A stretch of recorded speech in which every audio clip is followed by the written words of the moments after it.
नमस्कार विद्यार्थी मित्रांनो, आज आपण पाहणार आहोत maths first standard 10 quadratic equation. Quadratic इक्वेशनची प्रीवियस लेक्चरला आपण बघितलं होतं की क्वाड्रॅटिक इक्वेशन कशाला म्हणायचं, क्वाड्रॅटिक इक्वेशन जस्टिफाय कसं करायचं, क्वाड्रॅटिक इक्वेशनचे सोल्युशन्स किंवा रूट्स कसे बघायचे, त्यानंतर क्वाड्रॅटिक इक्वेशन स्टँडर्ड फॉर्म मध्ये कशा पद्धतीने असतं हे आपण बघितलेलं होतं.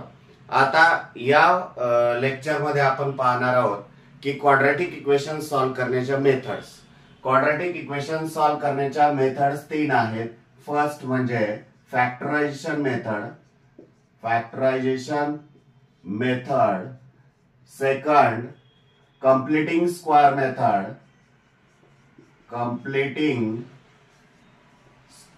मेथड, आणि तिसरी मेथड म्हणजेच काय, फॉर्म्युला मेथड. या पाठामध्ये किंवा या चॅप्टर मध्ये आपल्याला काय बघायचं आहे, क्वाड्रॅटिक इक्वेशन सॉल्व्ह करण्याच्या 3 मेथड्स बघायच्या आहेत. त्यातले आता फर्स्ट बघणार आहोत आपण. फर्स्ट मेथड ही कशावर आधारित आहे, चला तर बघूया आपण. फर्स्ट मेथड प्रॅक्टिस सेट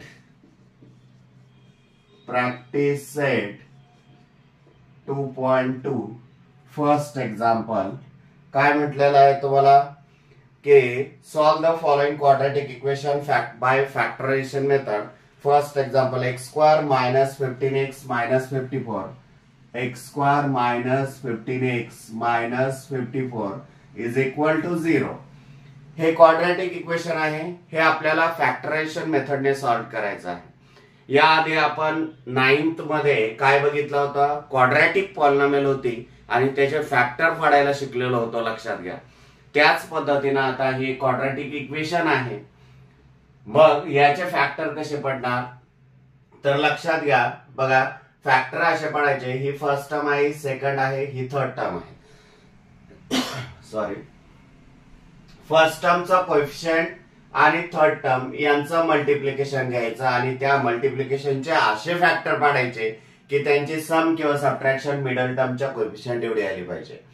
बघ आता 54 1 जा 54 म्हणजे -54 चे असे फॅक्टर पाडायचे की त्यांची सम का सबट्रॅक्शन हे या इथे जो नंबर आहे त्याचं साइन जे आहे त्याच्यावरून ठरतं. इथे मायनस जर असेल तर जे दोन फॅक्टर येणार आहेत त्यांची सबट्रॅक्शन ही मिडल टर्मचा कोएफिशिएंट आला पाहिजे, आणि इथे जर प्लस असेल तर या दोन फॅक्टरची ऍडिशन ही मिडल टर्मचा कोएफिशिएंट आलं पाहिजे.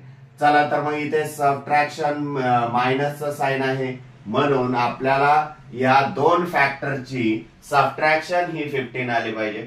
बघ आता सबट्रॅक्शन कशी 15 येणार सांगा बरं. मग कशी येणार, आपल्याला डायरेक्ट येतं कशी ती येणार आहे नाही. मग काय करायचे, याचे प्राइम फॅक्टर पाडून घ्यायचे.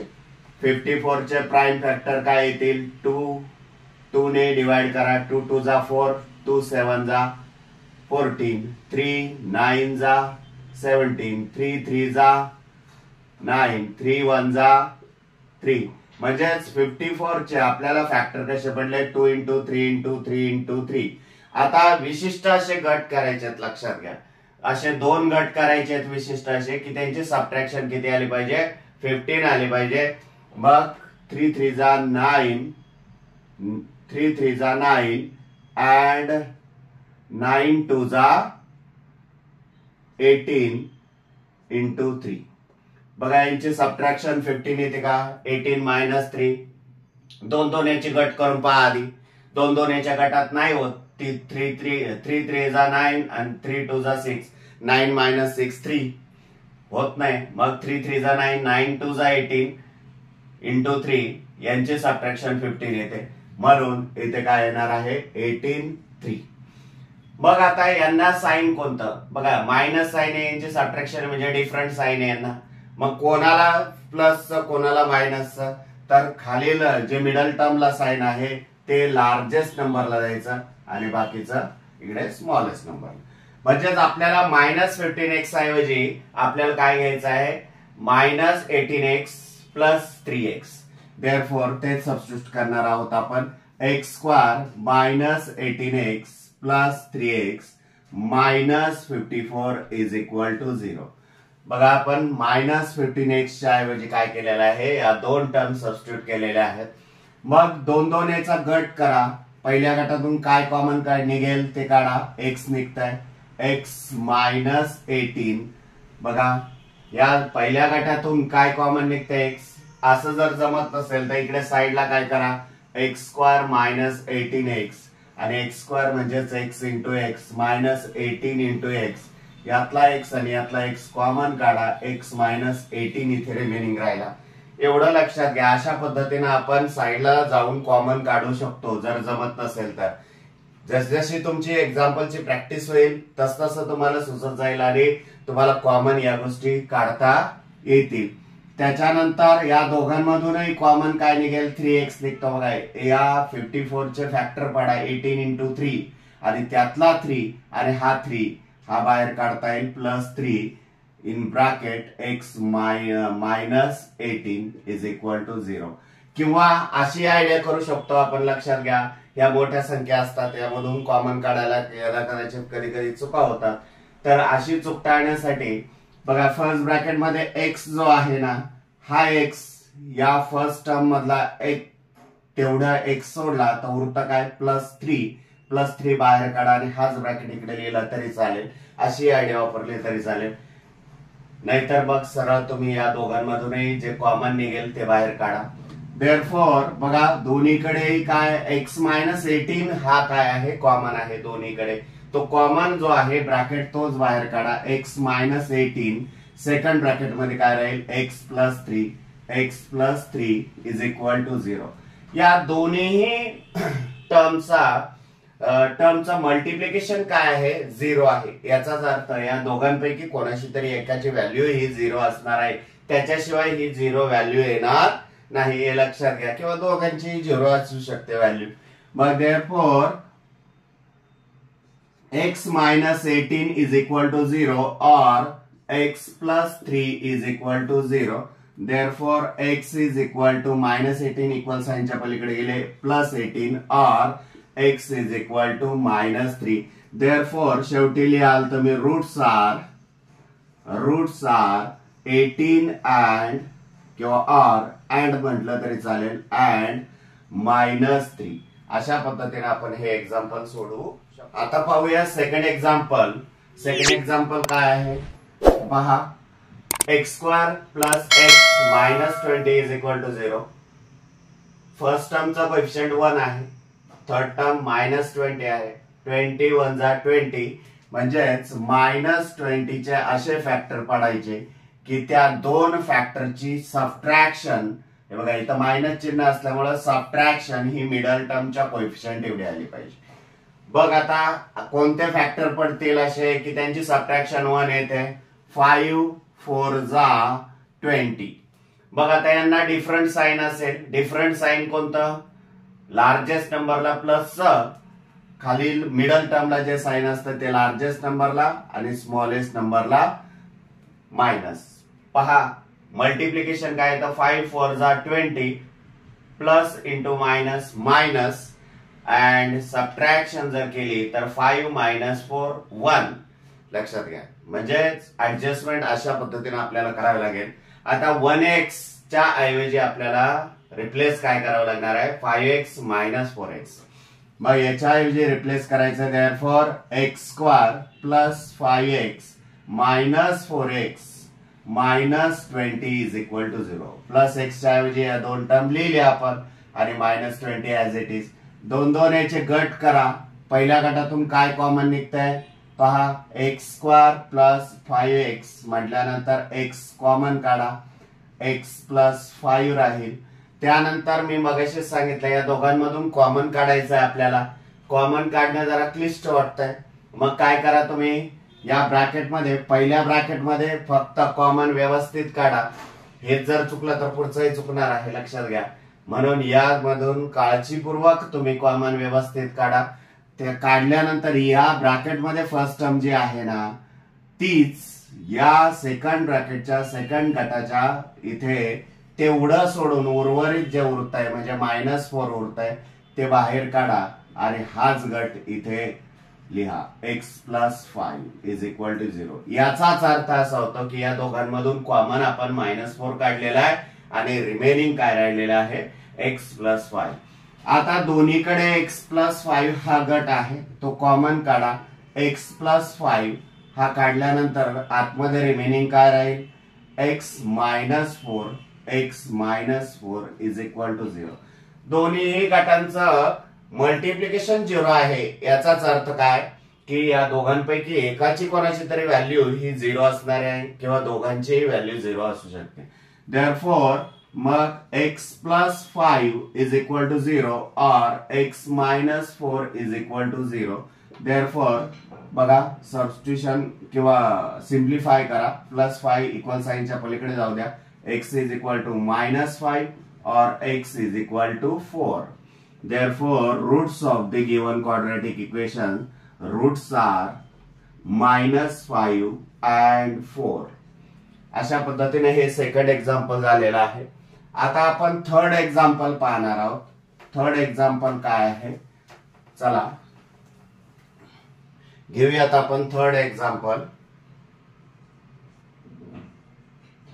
Given quadratic equation 2y² plus 27y plus 13 is equal to 0. हे थर्ड एक्झाम्पल आहे. प्रथम लक्षात घ्या हे स्टँडर्ड फॉर्म मध्ये कन्वर्ट करून घ्यायचं आहे. ऑलरेडी आहे त्याच्यामुळे काय हरकत नाही. आता फर्स्ट टर्मचा कोएफिशियंट 2 आहे आणि ही थर्ड टर्म आहे. यांच्या मल्टिप्लिकेशनचे असे फॅक्टर पाडायचे की त्यांचे सम किंवा सबट्रॅक्शन ही मिडल टर्मचा कोएफिशियंट आलं पाहिजे. 13 2 जा 26 म्हणजेच +26 चे असे फॅक्टर पाडायचे की त्यांची सम त्या फॅक्टरची सम ही किती आली पाहिजे 27 आली पाहिजे. सम का कारण इथे प्लसचं साइन आहे म्हणून. इथे मायनस असतं तर या दोन फॅक्टरची सबट्रॅक्शन मिडल टर्मच्या कोएफिशियंट एवढी आली पाहिजे हे बघितलं असतं. परंतु इथे ऍडिशन आहे म्हणून या दोन फॅक्टरची सम ही मिडल टर्मच्या कोएफिशियंट एवढी आली पाहिजे असे फॅक्टर पाडायचे आहेत. 26 1 जा 26 लक्षात घ्या म्हणजे 26 1 जा 26 आणि दोघांनाही सेम साइन कोणता मिडल टर्मचं जे साइन आहे ते साइन द्यायचं ऍडिशन करताना. लक्षात घ्या 26 1 जा 26 प्लस इंटू प्लस प्लस आणि यांची जर ऍडिशन केली 26 + 1 27 येते. म्हणून +27y च्या ऐवजी आपल्याला रिप्लेस काय करावं लागणार आहे 26y + 1. देअरफॉर बघ याच्या ऐवजी आपल्याला रिप्लेस करायचं आहे 2y² + 26y + y + 13 is equal to 0. दोन दोन याचे गट करा. पहिल्या गटातून काय कॉमन निघेल रे पहा 2y कॉमन निघतंय. ते सुद्धा मी तुम्हाला सांगितलेलं आहे. कशा पद्धतीने तुम्हाला जर डायरेक्ट काढता येत नसेल तर फॅक्टर पाडा सरळ 2 × y × y प्लस 26y म्हणजे 13 × 2 × y. 2y कॉमन काढा हा राहील काय y + 13 अशा पद्धतीने. म्हणून या दोघांमधून कॉमन काय निघतंय 2y निघतंय ते बाहेर काढा y + 13 राहील. आता इथे y आहे इथे y आहे दोघांमधून काहीच निघत नाही बाहेर म्हणून +1 काढा y + 13 राहील इज इक्वल टू 0. दोन्हीकडे बघा हा गट जो आहे ना हा सेम आहे सारखा आहे तो कॉमन काढा. Therefore y + 13 in bracket second bracket 2y + 1 is equal to 0. पहा हा ब्रॅकेट बाहेर जर काढला तर रिमेनिंग काय राहतं 2y + 1. दोघांचं मल्टिप्लिकेशन हे 0 आहे. याचाच अर्थ असा होतो की दोघांपैकी एकाची कोणाची तरी व्हॅल्यू ही 0 आहे. Therefore y + 13 is equal to 0 और 2y + 1 is equal to 0. Therefore y is equal to +13 पलीकडे गेले -13 झाले और 2y is equal to -1. Therefore y is equal to -13 और 2 मल्टिप्लायला आहेत पलीकडे गेल्यानंतर डिवाइड जातील y is equal to -1/2. That's your answer. Therefore roots of the given quadratic equations are -13 and -1/2 असं आपल्याला म्हणता येईल. आता पाहूया आपण फोर्थ एक्झाम्पल गिवन. काय आहे fourth example? Solve the following quadratic equation by factorisation method असं म्हटलेलं आहे. तर त्याच्यामधलं fourth example 5m² is equal to 22m plus 15 म्हटलेलं आहे. मग आता प्रथम आपल्याला हे जे क्वाड्रॅटिक इक्वेशन आहे हे स्टँडर्ड फॉर्म मध्ये कन्वर्ट करून घ्यावं लागणार आहे. स्टँडर्ड फॉर्म मध्ये कन्वर्ट करून घ्यायचं म्हटलं की काय करावं लागणार आहे? तिन्ही टर्म ह्या इक्वल साइनच्या लेफ्ट साइडला घ्याव्या लागतील. बघ ते आपण प्रथम कार्य करूया. देअरफॉर 5m² 22m इक्वल साइनच्या अलीकडे आले -22m आणि प्लस 15 अलीकडे आले -15 इज इक्वल टू 0. हे झालं स्टँडर्ड फॉर्म मध्ये कन्व्हर्जन. त्याच्यानंतर काय करणार आहोत आता आपण? फर्स्ट टर्मचा कोएफिशियंट आणि थर्ड टर्म यांचं मल्टिप्लिकेशन. 15 5 जा 75 म्हणजे -75 चे असे फॅक्टर पाडायचे की त्यांची सबट्रॅक्शन ही मिडल टर्मच्या कोएफिशियंट एवढी आली पाहिजे म्हणजे 22. बघ असे फॅक्टर कसे पडतील? तुम्हाला जर सुचत नसेल फॅक्टर पाडायचं तर मी याआधी पण सांगितलेलं आहे. तुम्हाला या 75 चे प्राइम फॅक्टर पाडायचे आहेत आणि बघ दोन गटात कसे बसतील याचा विचार करून ऍडजस्टमेंट करायचे आहे. आपल्याला माहित झालंय इथे फॅक्टर कोणते पडतात? 25 3 जा 75 आणि सबट्रॅक्शन आहे. सबट्रॅक्शन बरोबर 22 येते. मग यांना डिफरंट साइन कोणते? तर खालील मिडल टर्मला जे साइन आहे ते साइन लार्जेस्ट नंबरला असेल आणि स्मॉलेस्ट नंबरला प्लसचं साइन. अशा पद्धतीनं -22m च्या ऐवजी आपल्याला काय रिप्लेस करावं लागणार आहे? -25m plus 3m. देअरफॉर तेच राईट करून घेऊया. 5m² -25m plus 3m -15 is equal to 0. दोन दोन याचे गट करा. बरेच मुलं काय करतात? ही अंडरलाईन करत नाही. त्याने काय होणार आहे? आपल्याला लक्षात येणार आहे की आपण काय करतोय ते. देअरफॉर बघा या पहिल्या गटातून जे कॉमन निघते ते कॉमन बाहेर काढूया. 5m हा कॉमन पार्ट बाहेर निघतोय. मग रिमेनिंग काय राहील? m-5. आता इथे m आहे. m सोडला तर काय? +3 राहतो. म्हणजेच काय की या दोघांमधून +3 हा कॉमन पार्ट बाहेर निघतोय. रिमेनिंग काय राहत आहे? m-5 is equal to 0. पहा हा ब्रॅकेट जो आहे ना दोघांमध्येही कॉमन आहे तो बाहेर काढा. देअरफॉर m-5 नंतर दुसऱ्या ब्रॅकेट मध्ये काय राहील? 5m + 3 is equal to 0. दोघांचं मल्टिप्लिकेशन 0 आहे. याचाच अर्थ की दोघांपैकी कोणाची तरी एकाची व्हॅल्यू 0 आहे. Therefore m-5 is equal to 0 और 5m + 3 इज इक्वल टू 0.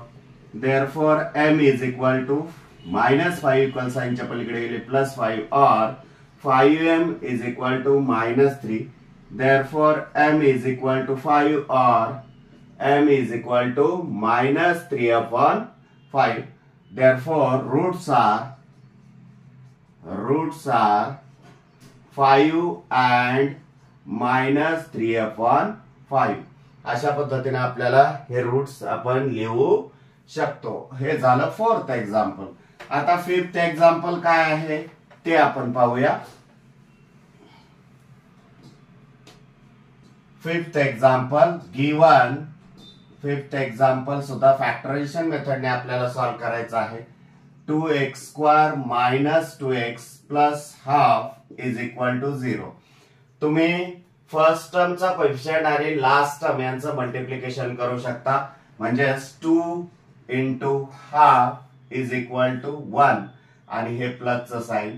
म्हणजेच +1 चे असे फॅक्टर पाडा की त्यांची सम किंवा सबट्रॅक्शन मिडल टर्मच्या कोएफिशियंट एवढी आली पाहिजे. प्लस आहे म्हटल्यानंतर सम ही 2 आली पाहिजे. मिडल टर्मचं कोएफिशियंट 1 1 जा 2 आणि दोघांनाही मायनस साइन. बघ आता काय होणार आहे बघूया आपण. असंही करू शकता किंवा हाफ जो आहे ना हा 2 डिनॉमिनेटरला आहे. हा डिनॉमिनेटरला नको असेल तर ईच टर्मला 2 ने मल्टिप्लाय करा आणि एक स्टँडर्ड फॉर्म मध्ये इक्वेशन तुमचं क्वाड्रॅटिक इक्वेशन कन्वर्ट करा आणि मग तुम्ही फॅक्टर पाडू शकता. परंतु आपल्याला असंही सॉल्व्ह करता येईल म्हणून आपण घेऊया. चला 2x² - x minus x plus half is equal to 0. दोन दोन याचे गट पाडा. पहिल्या गटातून काय कॉमन काढा, 2x कॉमन काढा. 2x जर कॉमन काढला तर x मायनस, आता x आहे फक्त, पहा 2x स्क्वेअर मायनस एक्स. 2 म्हणजे 2 into x into x minus, आता याच्यातून आपल्याला 2 कॉमन काढायचा, म्हणजेच काय करा, 2/2 ऍडजस्टमेंट करा. मग काय होईल, 2x जर कॉमन काढलं तर हे 2x जर कॉमन काढलं x मायनस 1/2 रिमेनिंग असणार आहे. म्हणून x minus half in second bracket, इथे x आहे इथे x आहे, म्हणजे -1 बाहेर काढावं लागेल. x minus half is equal to 0. Common आहे दोघांमध्ये, कॉमन बाहेर काढा. x minus half second bracket मध्ये 2x minus 1 is equal to 0 राहील. देअरफॉर दोघांचं मल्टिप्लिकेशन 0 आहे. याचाच अर्थ दोघांपैकी एकाची कोणाची तरी व्हॅल्यू काय आहे, 0 आहे. Therefore x minus half is equal to 0 और 2x minus 1 is equal to 0.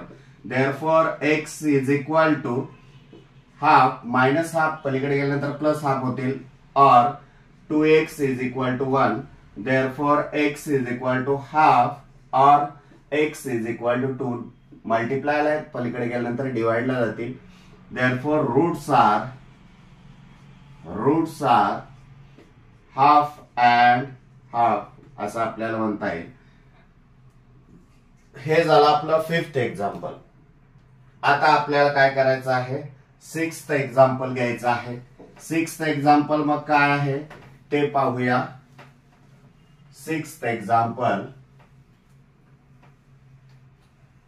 6x minus 2/x given 6x minus 2/x is equal to 1. असं आपलं 6th एक्झाम्पल आहे. हे आपल्याला प्रथम दर्शनी जर पाहिलं तर हे क्वाड्रेटिक इक्वेशनच्या स्टँडर्ड फॉर्म मध्ये नाहीये, ते प्रथम स्टँडर्ड फॉर्म मध्ये कन्वर्ट करून घेऊया. व्हेरिएबल x हा डिनॉमिनेटरला आहे, तो काढून टाकायचा आहे. त्याला न्यूमरेटरला x ने मल्टिप्लाय करा. नुसत्या एकाच टर्मला मल्टिप्लाय करून जमणार नाही, इच टर्मला आपल्याला मल्टिप्लाय करावं लागेल. Therefore 6x into x minus 2/x into x is equal to 1 into x. x will be cancelled. Therefore 6x into x, 6x square minus 2 is equal to x. आणि x ला अलीकडे आणा. therefore 6x square minus x minus 2 is equal to 0. हे झालं तुमचं quadratic इक्वेशनच्या standard form मध्ये conversion. आता आपल्याला फॅक्टर याचे पाडायचे आहेत. फर्स्ट टर्मचा कोएफिशियंट आणि थर्ड टर्म यांचं मल्टिप्लिकेशन करावं लागेल. 6 2 जा 12, 12 चे मायनस 12 चे असे फॅक्टर पाडायचे. पहा, मायनस 12 चे असे फॅक्टर पडायचे की त्यांची सबट्रॅक्शन, त्या फॅक्टरची सबट्रॅक्शन ही किती आली पाहिजे, 1 आली पाहिजे. मिडल टर्मच्या कोएफिशियंट एवढे आले पाहिजे. मग कोणते फॅक्टर पडतील, 4 3 जा 12, आणि इथे मायनस साइन म्हणजे यांना डिफरंट साइन आहे, म्हणजे सबट्रॅक्शन म्हणजे डिफरंट साइन. लार्जेस्ट नंबरला कोणतं साइन आणि स्मॉलेस्ट नंबरला कोणतं साइन, तर मिडल टर्मचं जे साइन आहे ते लार्जेस्ट नंबरला आणि उर्वरित स्मॉलेस्ट नंबरला. देअरफॉर काय करणार आहोत आता, 6x स्क्वेअर मायनस एक्स ऐवजी minus 4x plus 3x substitute करणार आहोत आणि minus 2 as it is equal to 0. 2 2 याचे गट करा. देअरफॉर पहिल्या गटातून कॉमन काय निघेल, 2x कॉमन निघतं, 3x मायनस 2 रिमेनिंग राहील. बघ आता इथे 3x आहे, इथे 3x आहे, प्लस 1 कॉमन काढा. 3x minus 2 is equal to 0. दोन्हीकडेही 3x मायनस 2 आहे. Therefore 3x minus 2 second bracket 2x plus 1 is equal to 0. दोघांचं मल्टिप्लिकेशन 0 आहे, याचाच अर्थ दोघांपैकी कोणाची तरी व्हॅल्यू 0 येणार आहे, म्हणून तेच लिहिलेलं आहे आपण. 3x minus 2 is equal to 0 or 2x plus 1 is equal to 0. Therefore 3x is equal to minus 2 or 2x is equal to minus 1. Therefore काय होणार आहे आता, x is equal to minus 2/3 or x is equal to minus 1/2. 2. Therefore roots are -2/3 or किंवा add -1/2 असं आपल्याला म्हणता येईल. आता पाहूया 7th example. Complete the following activity to solve the quadratic equation √2x² + 7x + 5√2 = 0 by factorisation method असं म्हटलेलं आहे आणि ही ऍक्टिव्हिटी आपल्याला कंप्लीट करायची आहे. गिव्हन क्वाड्रॅटिक इक्वेशन येथे राईट केलेलं आहे √2x² + 7x + 5√2 = 0. आपण काय करत असतो, आपण लास्ट टर्म, थर्ड टर्म आणि फर्स्ट टर्मचा कोएफिशिएंट यांचं मल्टिप्लिकेशन करतो आणि त्याचे फॅक्टर काय करत असतो, त्याचे फॅक्टर असे पाडत असतो की त्यांची सम किंवा सबट्रॅक्शन ही मिडल टर्मच्या कोएफिशिएंट एवढी आली पाहिजे. आता यांचं जर मल्टिप्लिकेशन केलं तर किती येणार आहे, √2 × √2 2, 5 × 2 = 10. 10 चे असे फॅक्टर पडायचे आहेत आपल्याला की त्यांची +10 म्हणल्यावर फॅक्टर असे पडायचे की त्यांची सम ही 7 आली पाहिजे. 5 × 2 = 10 आणि दोघांनाही साइन काय, प्लसचं साइन. मग आता इथे काय येणार आहे लक्षात घ्या, √2x² + 5x + 2x + 5√2 = 0. दोन याचे गट पाडलेले बा, हे गट आहेत आणि या गटातून कॉमन काढलेला आहे x कॉमन काढला तर √2x + 5 रिमेनिंग राहिलं आणि या दोघांमधूनही √2 कॉमन काढला तर √2x + 5 कॉमन राहिलं. हा ब्रॅकेटच कॉमन आहे तो बाहेर घेतला. मग नेक्स्ट ब्रॅकेट मध्ये काय राहिलं, x + √2. दोघांचं मल्टिप्लिकेशन 0 आहे, याचा अर्थ दोघांपैकी एकाची व्हॅल्यू कोणाची तरी 0 आहे. मग √2x + 5 = 0 और x + √2 = 0. आता काय होणार आहे, 5 पलीकडे गेले, -5 झाले आणि हे √2x मल्टिप्लायला आहेत ते डिनॉमिनेटरला येतील √2. त्यानंतर हे +√2 पलीकडे गेल्यानंतर काय होतील, -√2. Therefore -5/√2 and -√2 are roots of the given quadratic. आता 8th एक्झाम्पल पाहूया आपण. 8th एक्झाम्पल काय आहे, 3x² - 2√6x + 2 = 0.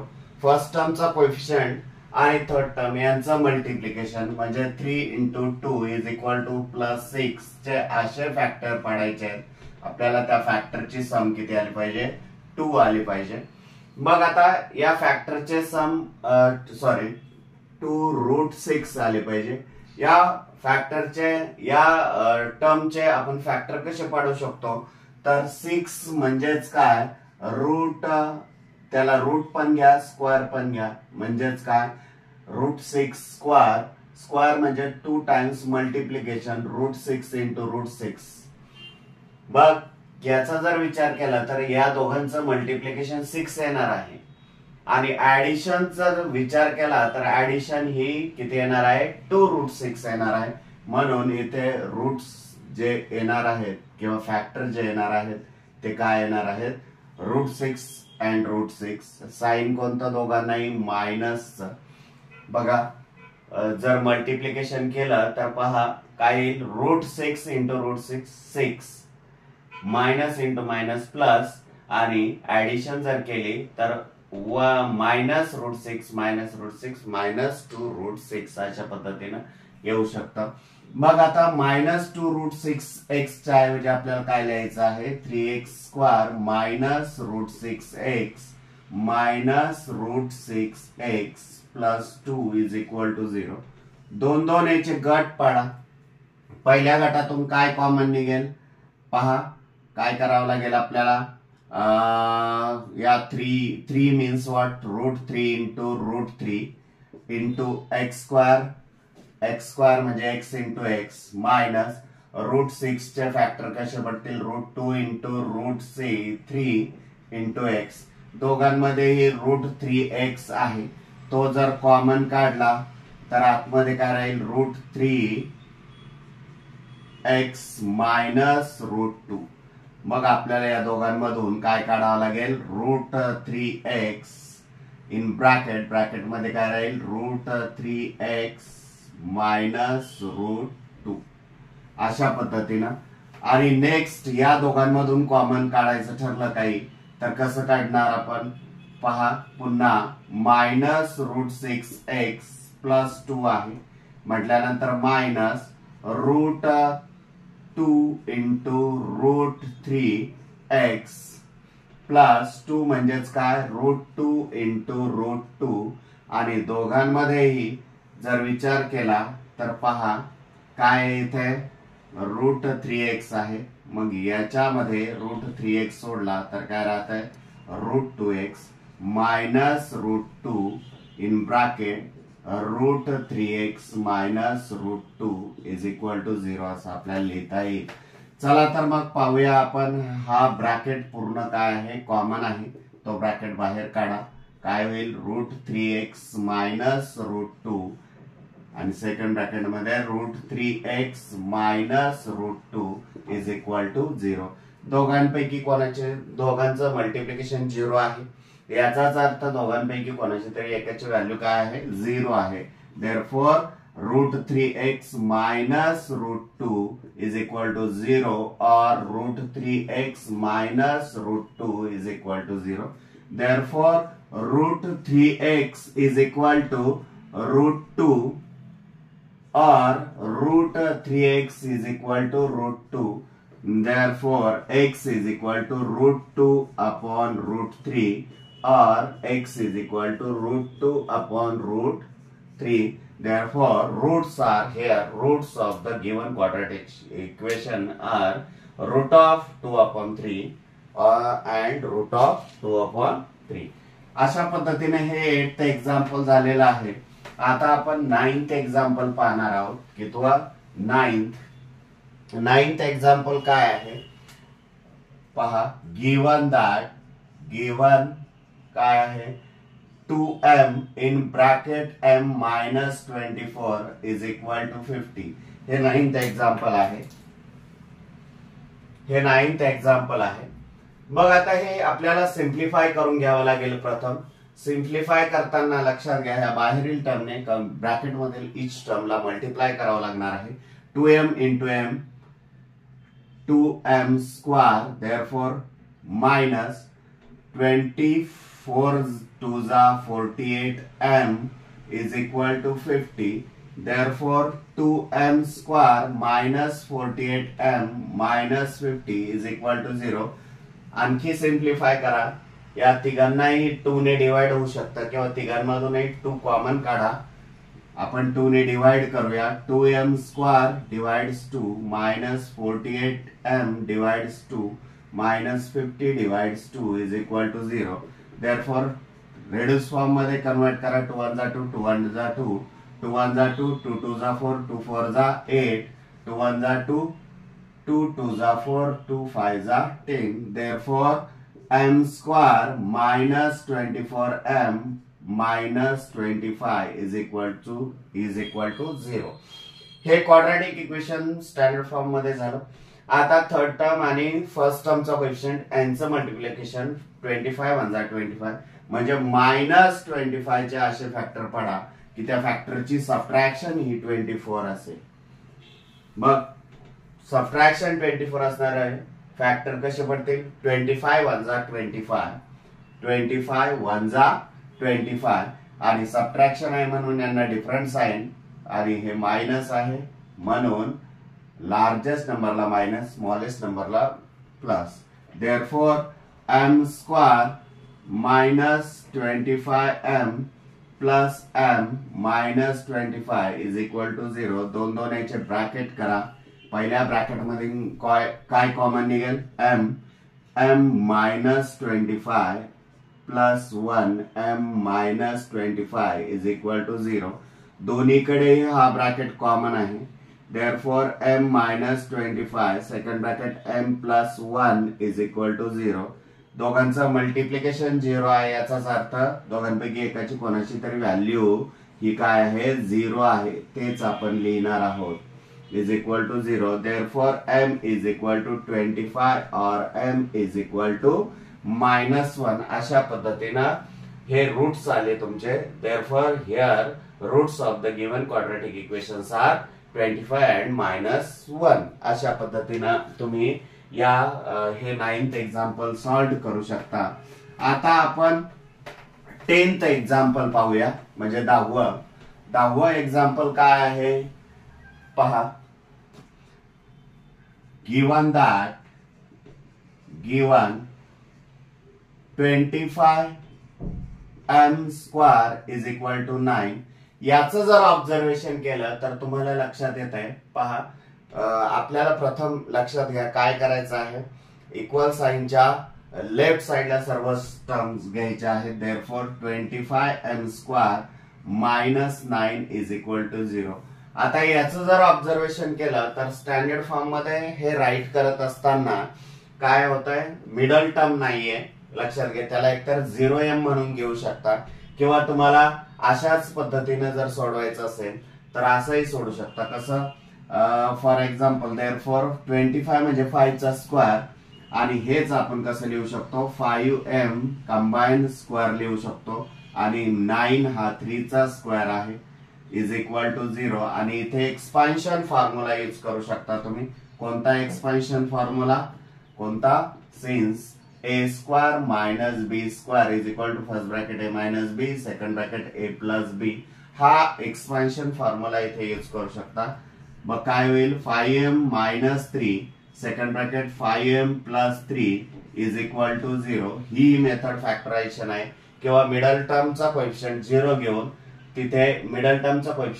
घेऊन तिथे क्वाड्रॅटिक इक्वेशन तयार करा आणि थर्ड टर्मचे असे फॅक्टर पाडा की त्यांची सम किंवा सबट्रॅक्शन ही मिडल टर्मच्या कोएफिशियंट एवढे आले पाहिजे. तेही अशाच पद्धतीने येतील त्याला फॅक्टर. देअरफॉर या दोघांचं मल्टिप्लिकेशन 0 आहे. याचाच अर्थ दोघांपैकी एकाची व्हॅल्यू कोणाची तरी 0 आहे. 5m plus 3 is equal to 0 or 5m minus 3 is equal to 0. Therefore 5m is equal to 3 or 5m is equal to -3. Therefore 5 multiply पलीकडे गेल्यावर डिवाइड जातील 3/5 or m is equal to -3/5. Therefore here roots of the given quadratic equation are 3/5 and -3/5 असं आपण right करू शकतो. शेवटी sentence खूप महत्वाचं. रूट्स गिव्हन जे आहेत ते तुम्हाला लिहिणं गरजेचं आहे. नाहीतर बऱ्याच वेळा असं होतं शेवटचं सेंटेन्स आपण पूर्ण वाक्यात लिहित नाही आणि त्याच्यामुळे त्या शेवटच्या सेंटेन्सला अर्धा मार्क असतो तो आपला निघून जातो. आता आपण बघूया 11th example. Given that 7m square is equal to 21m. Right साइडच्या टर्मला लेफ्ट साइडला आणा. Therefore 7m square -21m is equal to 0. दोघांमधूनही एकतर कॉमन काढू शकतो आपण. कॉमन काय काढू शकतो 7. देअरफॉर 7m दोघांमधूनही कॉमन निघेल. m -3 is equal to 0. Therefore दोघांचं मल्टिप्लिकेशन 0 आहे. याचाच अर्थ दोघांपैकी कोणाची तरी व्हॅल्यू ही काय आहे 0 आहे. 7m is equal to 0 or m -3 is equal to 0. Therefore m is equal to 0/7 or m is equal to 3. Therefore m is equal to 0 or m is equal to 3. That's your roots of the given quadratic equation. अशा पद्धतीने आपण 11th example right करू शकतो. त्यानंतर 12th example काय आहे पहा. 12th given that m square -11 is equal to 0. आता m square -11 is equal to 0 म्हटलंय. वास्तविक पाहता आपण विस्तार सूत्र त्यालाच एक्सपान्शन फॉर्म्युला असं म्हणतो. एक्सपान्शन फॉर्म्युल्याने सुद्धा सॉल्व्ह करू शकतो. Therefore m square -√11 bracket square म्हणजे रूट पण घ्या स्क्वेअर पण घ्या is equal to 0. Therefore m -√11 second bracket m +√11 हे कशावरून आलं तर तुमचा एक्सपान्शन फॉर्म्युला कोणता A square minus B square is equal to first bracket A minus B, second bracket A plus B. अशा पद्धतीने हा एक्सपान्शन फॉर्म्युला यूज केला इज इक्वल टू 0. मग दोघांचं मल्टिप्लिकेशन 0 आहे, याचाच अर्थ दोघांपैकी एकाची व्हॅल्यू कोणाची तरी काय आहे 0 आहे. m minus root 11 is equal to 0 or m plus root 11 is equal to 0. Therefore, m is equal to root 11 or m is equal to minus root 11. अशा पद्धतीने तुमचे काय येणार आहेत रूट येणार आहेत.